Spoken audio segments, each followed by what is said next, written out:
right. So essentially, what I'm gonna do is just kind of do everyone's thoughts on Horror the Dragon Queen, real quick, and I'll post it up at the end of a video.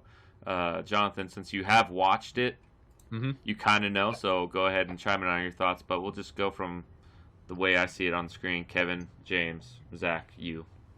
All right, Kevin, go ahead. What did you think of as a whole Horror the Dragon Queen? Should people run it or not? Yes and no. The beginning is pretty nice. It's a good hook in there.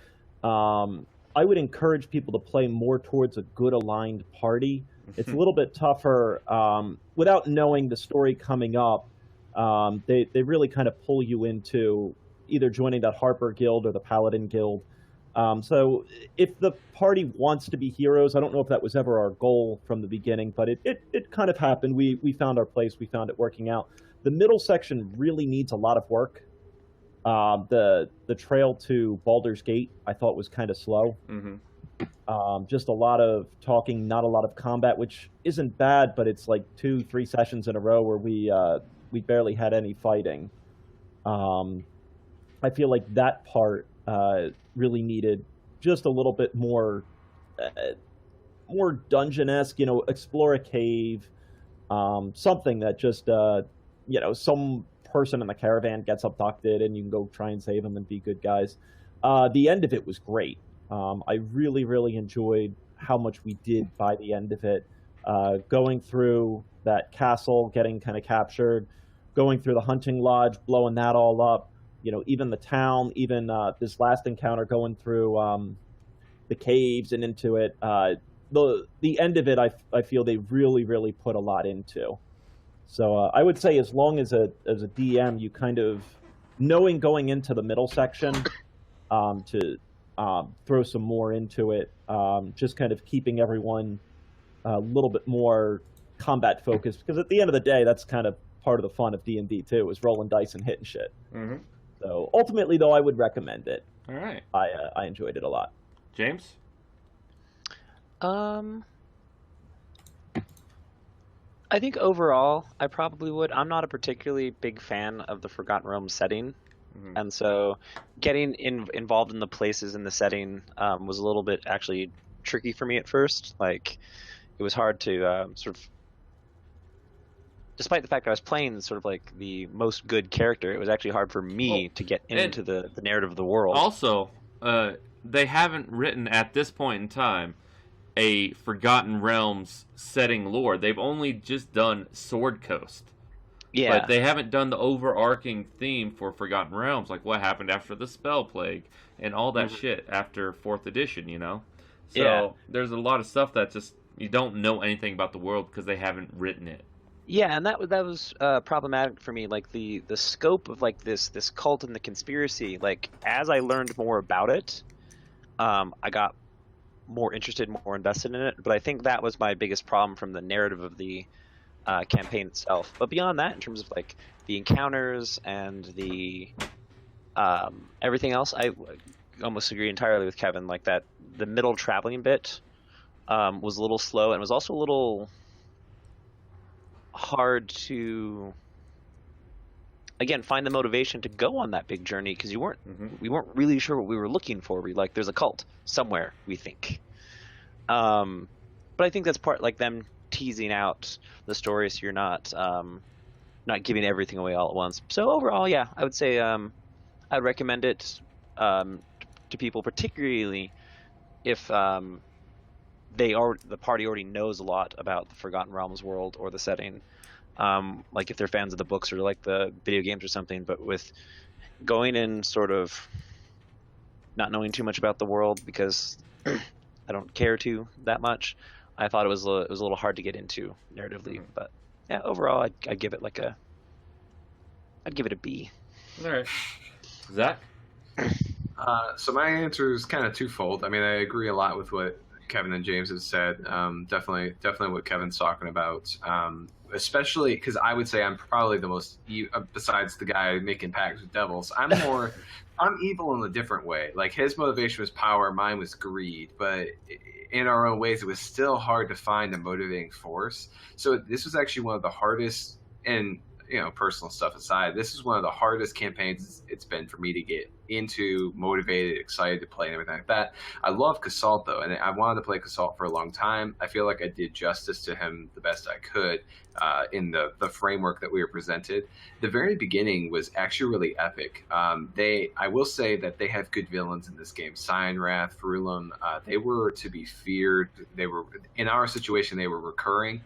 There was a bunch of very climactic moments. The Anal Beats Force, cliff diving, a bunch of heights. I mean, Cyanrath challenging, and while we were in the city behind the walls, and then Sarian went out to face him one-on-one. Those are some pretty epic events that happened in the very first couple of sessions. The middle, though, just slows down, and I think Matt did the best he could. He really tried to add more to it, and honestly, we cut out some stuff too. Like we did skip some stuff just because it's like, holy shit, we were never going to get there. And that's the other thing is it is kind of difficult to play evil in this game because there's so much money everywhere, right? There was a bunch of times where chaotic neutral, or just neutral.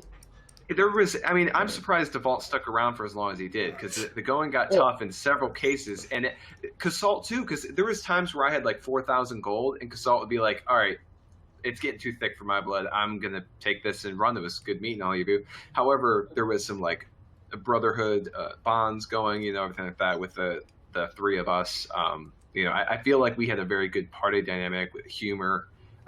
We built on the back of a campaign that maybe didn't have enough meat to begin with, or the meat was just spread out, I guess. I don't know. I think we did the best with it that we could. Therefore, it was more enjoyable. But I think this is not. So if you were going to play D&D for the first time, don't play this. Play like Rise of the Rune Lords. Play something else, But if you in the group have the talent to hold it together, this is an interesting campaign, especially if you can expedite it a little bit. Yeah. All right, John. So it was interesting to watch. Like, I watched the whole thing up until I joined in. I don't know. I mean, you guys were pretty interesting just with your characters, and I wasn't bored at any point with watching any of it. It's one campaign that I watched a while back. That's one of the things that I loved so much was how much this one dude got in the character, and like more than any of us were able to. That's probably what he liked the most about it. So I just really loved watching him being in character like that, and that's just what kept my interest watching for the most part. As far as an actual like module goes, I'd say it's probably solid. Like from what I really came in towards the very end of it. That's I don't know if I could. It was enjoyable. This is actually my first time playing as a PC in 5th edition. Okay. And you probably could notice that I still know little about the magic. That I barely even used any characters when I DM in 5th edition that used magic, so I was pretty sloppy when it came to that. Yeah. Next time I want to play a fighter or paladin or something that just swings stuff. Yeah. But it was enjoyable. Good. As far as I think, the beginning is a little hard if you don't adjust it, but it has some very cinematic moments that Zach was talking about. It's pretty good overall on that first chapter or 2 or 3. But once you hit I can't remember the name of it, where Onthar Froom is, it starts to begin to drag. I tried to spice it up with some festivals. I felt that was pretty fun, but once you actually hit the road and you get to Baldur's Gate, and then you're from Baldur's Gate to Waterdeep, I actually cut out a lot of that because they just want you to keep rolling for these days. Again, you don't have to do that. Then they have a whole nother chart that says events happen on this day, events happen on that day. I kind of used it the second session we had with the road travel part. I had gotten feedback from the group, and it was pretty much a consensus that, all right, this is not what we want to do. Kind of sucks. So we sped it along, did some RP aspects to it, where we still sped it along, skipped a whole bunch of stuff. And the ending, I felt overall was pretty good, although there are a couple changes that I made that didn't quite make sense, like the OP magic items that Talus has, or the amount of kobolds that are at the hunting lodge. Um, certain things just don't make sense, but they did seem to put a lot more effort towards the end and at the very beginning of it. So overall, I'd say, like James, I think, or Kevin said, like, it's a B. It's nothing great. You can make it great, but it by itself is not great. So, Yeah. but overall, you could run it, and you could have fun with it regardless. So that's my thoughts on Horde the Dragon Queen. Overall, pretty fun. Glad we got this group together, guys. Yeah. Glad that Thank you for John letting me in.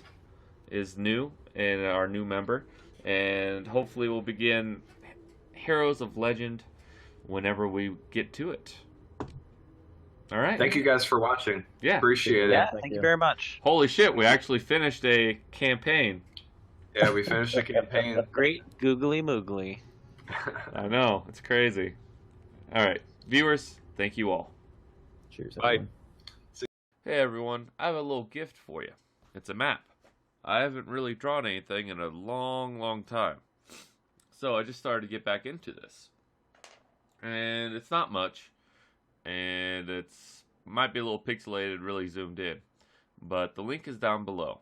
If you use it in Roll20, set your scale to 10 feet and your units to 0.5 on a 25 by 25 grid, and then expand the map and it will line up perfectly with the grid. Alright, that's all. I will be making more maps in the future. I actually got an offer, well, not really an offer, a suggestion from someone on Roll20, the Aaron. He's part of the Roll20 mod team, that I should maybe look into the marketplace. And I don't know about that. I still need a lot of practice with ridges, adding depth to the map, cliffs, edges, things like that, instead of a simple shading that indicates depth. So once I get better at adding a little bit more detail and things of that nature, and more variance in the map itself, instead of just a cave map and whatnot, then I will probably look into that. But for now, here you go.